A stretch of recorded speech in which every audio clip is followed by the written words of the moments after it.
Okay, quick question for you. If your civilization vanished tomorrow, like if everything we built just faded away, what would actually be left to prove you were ever here? Wow.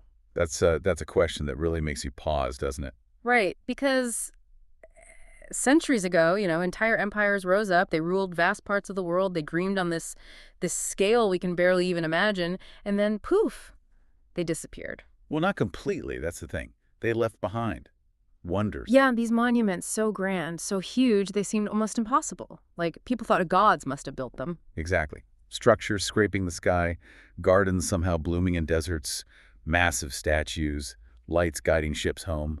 And the most incredible part, looking at the sources you shared, it hammers home. These were built by humans, regular people in a way. And yet, even with all that glory, all that incredible effort, Yeah. one by one, they vanished. Buried by sand, shattered by earthquakes, swallowed by the sea, or sometimes just forgotten, lost to time. But the fascinating thing, digging through the material you gathered, is that even though the stones and bronze are gone, mostly, their lessons aren't. Not at all. No, they're absolutely still there, waiting in the research, waiting for us to sort of unpack them. So that's what we're doing in this deep dive based on these sources. We're going to look at, well, three main things. First, the incredible glory of these ancient marvels. Just wow. Then the tougher part, their collapse. What the material suggests went wrong. And finally, what might be the most important part? The powerful, maybe even kind of urgent wisdom they still offer us today for the world we're building right now. Yeah, and this deep dive is really for you, whether you're, a student knee-deep in history texts or maybe someone who just dreams big. Or a history nerd like us. Right? Or just Yeah. anyone trying to figure out, where humanity's been and maybe get a hint of where we're going. So let's go back, way back, to a time when building something felt like you were building forever. And let's see if the material can maybe help us figure out, I don't know, how to build things a bit better this time around. Okay, so before they were just, checklist items for ancient tourists or lines in a history book, these seven wonders, they were legends, right? Absolutely. Yeah. They weren't just cool buildings. Based on the sources, they were massive statements. They were basically shouting, look what we can do. Look what's possible. Look what we believe in. Yeah, like pure ambition turned into stone and bronze. Exactly. And those descriptions you found of the Hanging Gardens of Babylon, they're almost unreal. Imagine sailing towards this city, right? Desert all around, dry heat. Mm-hmm. And then suddenly you see this. Layers upon layers of green. Waterfalls cascading down stone terraces. Vines everywhere. Like a mountain made of plants, right there in Mesopotamia. It sounds completely magical, like something out of a fantasy novel, not engineering. Totally. And one story in the material, a popular one anyway, says King Nebuchadnezzar II built it. Maybe. Right, for his queen. Yeah, for his queen, who supposedly missed the green hills of her homeland. So he built her a mountain of green in the middle of the flat desert. If true, that's power and maybe love on an epic scale. But the evidence. It's tricky, isn't it? According to the research. It really is. That's what's so striking. We have these ancient writers describing it vividly sometimes, but archaeologically, there's no smoking gun, no ruins everyone agrees on. It's almost more powerful as an idea, Like a symbol of hope or just pushing the absolute limits of what's possible. Maybe its power is partly in its mystery. Could be. And then you look at the Colossus of Rhodes around 280 BCE. The material paints this picture of just pure audacity. Yeah, this massive bronze statue, like 33 meters tall? Roughly, yeah. Yeah. About the height of the Statue of Liberty minus her pedestal, standing right there at the harbor entrance. So ships would sail right under it, or beside it. The sources vary a bit there. Exactly. Interpretations differ. But either way, imagine sailing into port with this giant gleaming figure welcoming you or maybe warning you. And the story behind it. Built from melted down siege weapons left by enemies. Yeah, after they successfully defended against a siege, there's a definite take that vibe to it. Poetic justice in bronze. But it didn't last long, did it? No, that's the kicker. Only about, 54 years? An earthquake just toppled it. Wow, just like that, 54 years. But here's the thing the sources point out. Even after it fell, people traveled for centuries just to see the pieces lying on the ground. No way. Yeah, it lay there for over 800 years before apparently being sold off as scrap metal. Its fall almost made the legend even stronger. That's fascinating, that the ruin itself became a wonder. It's a recurring theme, almost. Look at the Lighthouse of Alexandria, the Pharos. Your sources talk about its incredible height, maybe 120 meters. Taller than the Colossus, then. Oh yeah, way taller. And the mirrors at the top. Hmm. This complex system reflecting sunlight, supposedly visible up to 50 kilometers out at sea. Or a bonfire at night. So it wasn't just symbolic, it was like ancient GPS. A lifesaver. Totally. Critical infrastructure. Yeah. But also a huge statement, right? Welcome to Alexandria. We're powerful, we're advanced, and yeah, we care enough to guide you home safely. The technology involved, it's pretty mind-blowing for the time. It really is. And the research hints at just how sophisticated that must have been. And we focus on these big three, but the material mentions the others too, of course. The Temple of Artemis at Ephesus. Apparently just stunningly beautiful, huge. Right. Known for beauty above all else. Then the statue of Zeus at Olympia. Gold and ivory inside his temple, capturing the sheer majesty of the god. Imagine walking in there. Yeah, awe-inspiring, I bet. And the mausoleum? At Halicarnassus, yeah. So grand. It literally gave us the word mausoleum. An incredible tomb built to make sure a ruler was remembered forever. Talk about legacy. Each one's so different, but all pushing boundaries. Yeah. But then there's the one that, well, it's still here, mostly. The Great Pyramid of Giza, highlighted in the sources as the sole survivor, still standing after thousands of years. And the research really digs into the fact that it wasn't just, a big pile of rocks. Not at all. The precision is astounding. Its alignment with stars. It was built with such deep purpose. Beliefs about life, death, eternity, the cosmos. And maybe, like you hinted, that deep meaning is part of why it endured, while others, maybe built for slightly different reasons, didn't.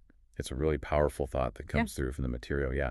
So when you look at all seven, through the lens of these sources, each one was this incredible expression. Ambition, faith, power. Artistry, engineering genius, honoring life, honoring death.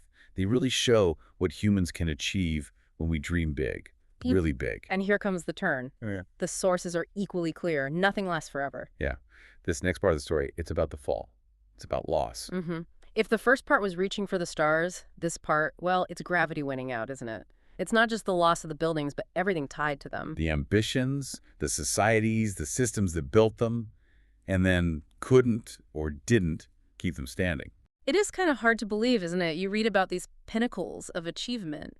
Huge, beautiful, powerful symbols. Right, the best of the best for their time. And yet, looking through the material, you just see them fall like dominoes. Yeah. One after another. And it wasn't always nature. No, sadly, often it was. Oh. Us. Human chaos, pride, fighting, neglect. Exactly. Take the Temple of Artemis, described in the sources as one of the most beautiful structures ever built. And it was deliberately burned down. Yeah, the story of Herostratus. Chilling, really. He apparently just wanted to be famous, to get his name in the history books by destroying something perfect. An ancient, tragic version of clout chasing. Wow. Yeah, basically. Destroying beauty for fame. That's dark. It really is. And then the statue of Zeus? You'd think it's inside a temple, it'd be safe, right? Protected. But the sources detail how, as the Greek world declined, the whole area suffered. The temple itself was neglected, damaged by fire. Eventually, the statue just disappeared. So not one big dramatic event, but slow decline. Probably. Maybe damaged beyond repair, maybe broken up when they tried to move it later, maybe just neglect as the society that valued it fell apart. The world changed around it. That feels almost sadder in a way. Just fading away because no one cared enough anymore. Yeah. And the Colossus of Rhodes, we know the earthquake got it. But the sources say the people chose not to rebuild it. Right. Because they were afraid. Apparently so. An oracle, or maybe just a widespread belief, suggested they defended the sun god, Helios, by building it so tall. Rebuilding it would just be asking for more trouble. So human fear and superstition kept it down. That's a powerful factor right there in the sources. Definitely. And the Lighthouse of Alexandria. The material suggests it wasn't one single killer blow. It survived several earthquakes over centuries. Really? It was that tough? Apparently. But each quake weakened it, little by little, until finally, sometime in the late Middle Ages, it just collapsed into the harbor, lost to the waves. A slow fade for the Great Light. Almost poetic, like you said earlier. Yeah. And what the research you've compiled really brings home is how completely gone some of them are. We're relying on secondhand accounts, maybe a few scattered fragments, later drawings that might be inaccurate. For the Hanging Gardens, we don't even know exactly where it was. Exactly. Time, war, earthquakes, floods, sheer neglect. They all took their toll. It's humbling. A reminder that even the biggest things we build can be erased, but their stories survive as echoes. Right. Which brings us right to the core question, looking at these sources. What are these lost wonders trying to tell us? What are the messages coming across time? Because they feel like more than just cool historical facts, don't they? They feel like warnings or lessons. Absolutely. Reading through the accounts, the patterns, they feel like parables etched in stone, or maybe in the empty spaces where the stone used to be. And lesson number one, maybe the most obvious, but it hits hard looking at the evidence you provided. Nothing lasts forever. Nothing. Yeah. Even things built on an unimaginable scale with all the resources of empires meant to stand for eternity, they fall. Empires vanish, coasts erode, people forget. It really makes you rethink permanence, doesn't it? It's maybe just an illusion we chase. It is humbling. But lesson 2, and this is really important to the material, just because something doesn't last physically doesn't mean it didn't matter. Profoundly. Right. The Colossus stood for what, 50-something years? Okay. That people talked about it, were inspired by it for thousands. Exactly. The Hanging Gardens might be mostly legend now, but that idea, it captured imaginations for centuries. These wonders pushed engineering limits, they inspired art, they showed what humans could do. Their influence lasted way longer than the structures themselves. Which leads to another lesson that seems clear from the sources. Maybe greatness isn't just about being big or lasting a long time. Maybe it's about meaning. Say more about that. Well, the Great Pyramid. The one survivor, it wasn't just huge, right? It was packed with purpose. Spirituality, astronomy, the afterlife. Yeah, deep, deep meaning for the people who built it. So the material makes you wonder, maybe the reason it lasted, or at least part of the reason, is because that meaning was so profound, so enduring. That's a fascinating angle. Yeah. It definitely makes you look around today, doesn't it? What are we building? Are we just focused on Sive, on Flash, or are we building things, physical things, yeah, but also institutions, communities, digital spaces that actually mean something lasting? And maybe the most lasting things aren't made of stone at all. The sources kind of hint at that too. Also, Well, look at why some fell. War, ego, neglect. The value was lost. It suggests that what really sustains something isn't just strong walls, but strong ideas, strong communities, shared purpose. I see. So things like relationships, social movements, scientific discoveries, artistic traditions, these can leave huge marks on humanity, shape us for centuries, without a single physical monument. Exactly. That feels like a really powerful takeaway from reading about the decay in the sources.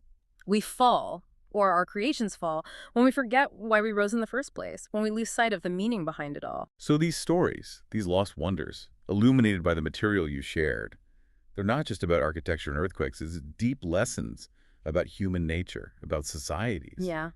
They remind us to be ambitious, sure, but also humble, to build with heart, with purpose, to think about the legacy beyond just bricks and mortar. Civilizations rise, civilizations fall. The sources show that cycle so clearly. But the wisdom we can gain from watching them, that can last forever, if we pay attention. So you've journeyed with us on this deep dive today. We've walked among these ruins, at least in our imaginations, using the sources to guide us. We've seen the glory, faced the fall. And the point wasn't just to feel sad about what's gone. It was really about learning how maybe we can build better now, how you can build better. Yeah. So we hope you'll sit with these ideas for a bit. Maybe share this deep dive with a friend you think would find it interesting. Think about what you're building, big or small, in your own life. Because the future really does get built on what we remember and what we choose to learn. And hey, just a thought. Maybe, just maybe, you are already